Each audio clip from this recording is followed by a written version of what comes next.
Evo Nation, welcome. We are in the studio today, and I'm by myself. I don't have my trusty partner, Brad, with me. He's out of the office. Sean and Benji are out in the field, so it's just me. It's exciting to be here. It's exciting to go through the numbers and see what we have going on this next week as well. So we're going to go with the company numbers, 494 installs, which is another huge, massive week for Evo Nation. We're excited to see where things go from here as the offices are still being built out there. I know several offices have rookies that are showing up, that have showed up this weekend and will continue to show up over the next couple of days. So it's excited to see where those numbers go. Top office of the week was Detroit again, 153. Lafayette falling not too far behind with 126 installs. Mobile with 60, Shreveport with 55, Houma with 52, Nashville with 29, and Baton Rouge with 13. Top office there, Detroit always chugging along there. Excited to see where they can take it. Dinner goal this week, we had Lafayette, Mobile, and Shreveport. So congratulations to them. Be looking. Always excited to see on Instagram what guys are going to be doing with their dinner goals. Get creative, do some fun stuff. Don't just do the same old barbecue, which is fun. Maybe do a cornhole tournament or something like that and have some fun with it. We're going to go ahead and get to the top 10 veterans. These are some huge numbers. Cole Hymas again leading the way with 13. He is a killer stud. Always excited to see what he can do with those numbers. Ian Myers with 12. Trey Wood with 11. Always staying in the top spot there. Peyton Snow with 11. He's a newcomer there. Excited to see him. Zach Richardson with 11. Matt Nugent with 9. Jet Vance with 10. Jansen Markham with 9, Anson Pulsifer with 9, and then at the end there, Cade DeBell with 9. So a lot of ties there. We see, obviously, those MMRs are going to change based on your financing numbers. So be pushing financing. I've challenged several reps out there to look at training with those top financiers to not only change your spot in the top reps there, but also change your paycheck. When you focus on those finance numbers, it's not only going to change your upfront pay, but it's also going to change that back end and make that back end just that much healthier. So now the most exciting, I always look at these rookies. I always get excited to see what these rookies are. And it's kind of crazy because they're producing vet type numbers. So leading the pack is Isaac Meyer with 10, Grant Clements with 8, Jude Torres, and then one of the top spots again with 7, Charlie Harris with 7, Riley Sutton with 7, Ken Bellini with 6, Omar Lemus with 6, Darius Austin with 6, Malachi Sanders with 6. We're going to be doing a pro spotlight here in a little bit with him, and Dyron Andrus with 6. So excited to see those rookie numbers continue to escalate and continue to produce. And it's always excited to see new rookies at the top spot there. So excited to see what we got going on with the rookies and new rookies as they come in. I always feel like that pushes those more experienced rookies to continue to push harder and harder. They don't want to see those new rookies come in and kill them. So it's always a really competitive time right now at the beginning. And as far as the competitions goes, we're still trailing with the blueprint. And congratulations to the winners of the mission belts last week. But more excitingly enough, we have the shoes this week. So it's Monday. Let's start it off with a huge, huge week. And everyone hit those numbers. It's going to be 8 for the rookies and 12 for the veterans. Okay, so you're going to have to push. But I think those competitions, I know we've told this story many, many times, but I remember Jackson Powell, one of his, I think it might have been his first year. He went out there, he was in a competition, and because of that competition, he was able to go out and produce more accounts than he'd ever produced. I think it was for an Xbox, but he made enough money to buy probably 5 or 6 Xboxes because of that incentive and because of that competitiveness that he had and that drive that he had. So use these incentives to go out there, push the limits, see how far you can really take it, and use them to your advantage, all right? We're going to go ahead and go to our Pro Spotlight. We have this pre-recorded with Malachi Sanders. He's going to go ahead and give us a few tips and tricks for those rookies that are coming out this next summer. All right, well, sweet. Well, we brought on for the Pro Spotlight today Malachi Sanders. and I'm excited to have him on. It's been really exciting to see him grow and learn, and really just cultivate this crazy awesome foundation for success. So we're going to go through a couple of questions that we had previously asked him so he could prepare some stuff and go through those. So first and foremost, Malachi, tell us a little bit about yourself and maybe how you got to this point, and then we'll go through those questions. Yeah, my name is Malachi Sanders. I'm probably one of the oldest guys in the group. 36. Got a wife and 4 kids. So, yeah, just a little bit about me. Kind of just done just about everything from like making pharmaceutical drugs to making non-nuclear parts for nuclear weapons to just recently in the home mortgage business. It's doing home loans and it's just things never really got traction. So know Dan for quite a few years and had an opportunity, so just wanted to jump on it and see what I could do with it. Awesome, awesome.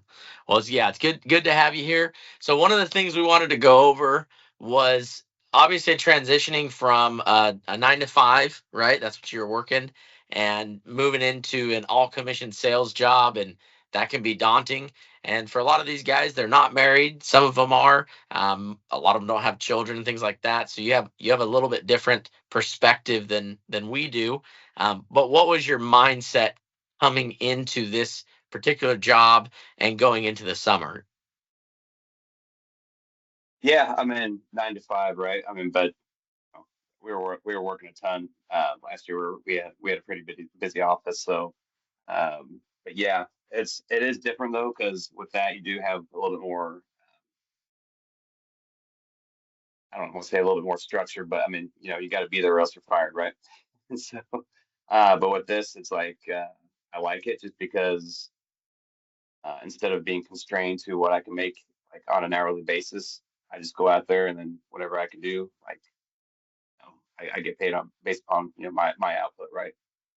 So I just try to go out there and sling as much as I can. Yeah. Yeah, you have a little Let bit the more chips fall. control over your input, which Right, right, changes the output. right. Yeah, there you go. Yeah. Um, and then one of the other questions we talked about a little bit was as far as like do you what's one of the things that you feel has changed now that you've done the job for a little while now? What do you think the biggest mindset shift that you've had is? Yeah. Well, I think I'm naturally an overthinker. Um, so, but what I really realized is that I've really had to simplify things, not just for me, but for the people I'm talking to on the doors. So, just trying to tailor things around to those people, just keeping it simple, and then just trying to offer solutions. So my mindset now is just keeping it simple, and then just going out there and bring a lot of energy and just have some fun with it. Have some real conversations with people. Cool, very cool. Advice wise, so you've been out there now for 7, almost 8 weeks. Had a few preseasons. Um, to give some good expectation advice to those younger guys that just started. Some of them haven't even started. They're getting here this week. I know we've got a few in Detroit and Lafayette and Tennessee and a few other places. What advice do you wish you would have had, or just some advice that you could give expectation wise?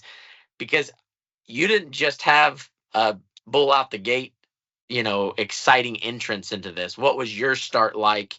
And what is some advice you could give to maybe better their start?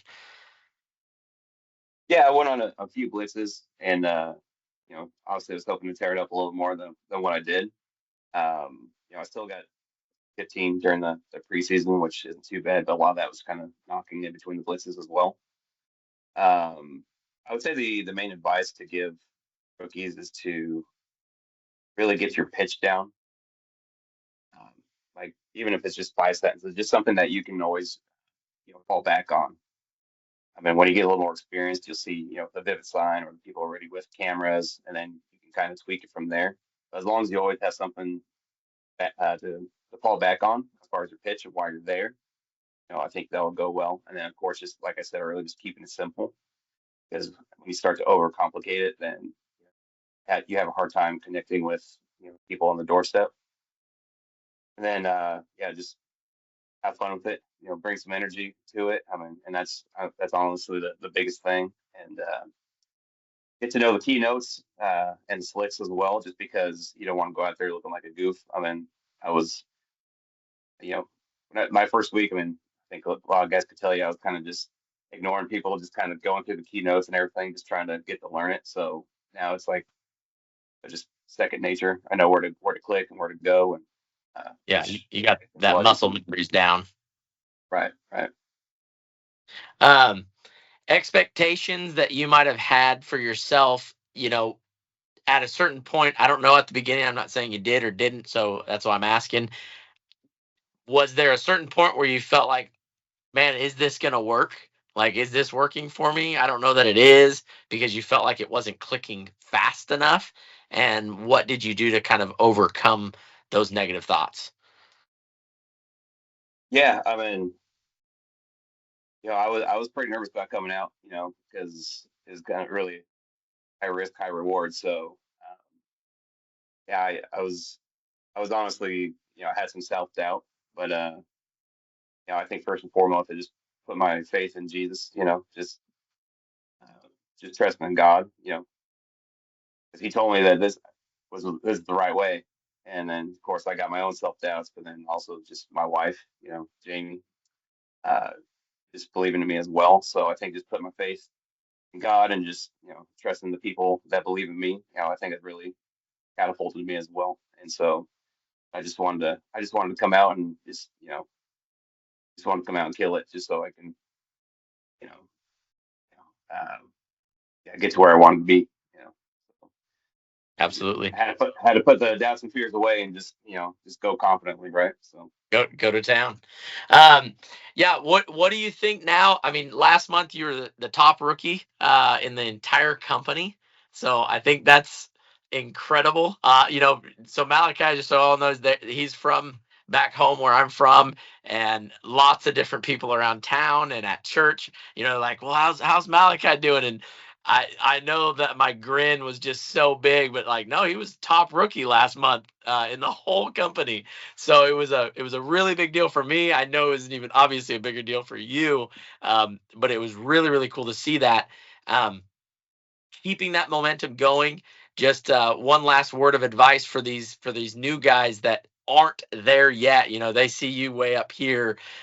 What would you say to all these new guys starting out, to give them that confidence that you gained? yeah, real quick, I mean, yeah, talking about people back at home. I mean, there was people that told me not to come out and thought I was pretty crazy. Um, but God's in the details. So like I said, I prayed about it and told me to come out here. So as like I said, all glory and honor goes to God. But it's kind of nice to get back to those people too. Just kind of show them. But yeah, I would say the main advice I got. I mean, I came across this quote the other day. Said it in the meeting, and everyone seemed to like it. So I guess I'll repeat it here too for everyone else. But it says if you're not doing, or if you're not closing, it's not your price, it's your presentation. Are you telling them what you do, or are you showing them how you solve their issues? Outcomes are greater than features. Impact is greater than info. Confidence is greater than hype. Make the pitch about them, not you. Just remember, I mean, we're out here for a reason. People need some security because it's kind of a crazy world. There's a lot of growth and change around. And so uh, instead of just thinking, hey, I need to make a buck, just go look at it like, all right, how can we benefit this person? And just have a real conversation, find the issues, and then just make a solution, and then you'll get paid. The money fall. Awesome. Well, thank you for being on, and go ahead and shoot me that. If you'll text me that quote, we'll post it up on the podcast, and everybody can see it. And I think that's huge. That's very similar. One of my first bosses when I was a kid, he always said customers don't care how much you know until they know how much you care. So I think that's a key aspect of the job, is just having fun, being real, and going out and helping people is huge. So thank you so much, Malachi. Yeah, man. Appreciate you.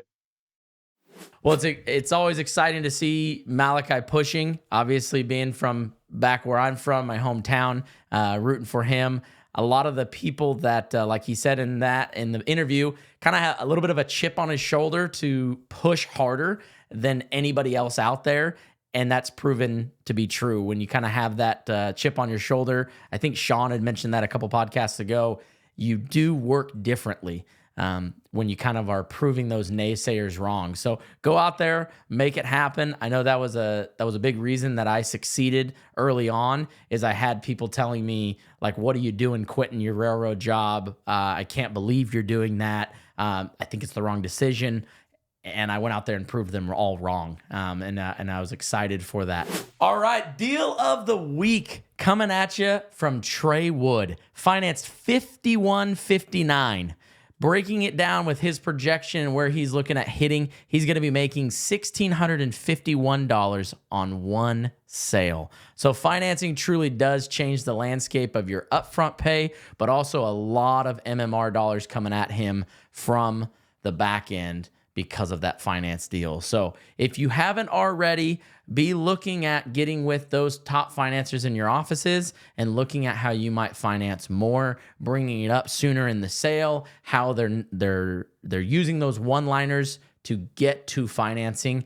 We have several guys that it almost isn't an option unless they fail, which is the case sometimes, but they are bringing it up sooner, and it's more of just a usual thing that happens for them, and those paychecks are just incredibly larger, and we're excited to see that. So coming at you from Evo Nation, thanks for being here. Thanks for watching. Go kill it this week and earn those shoes.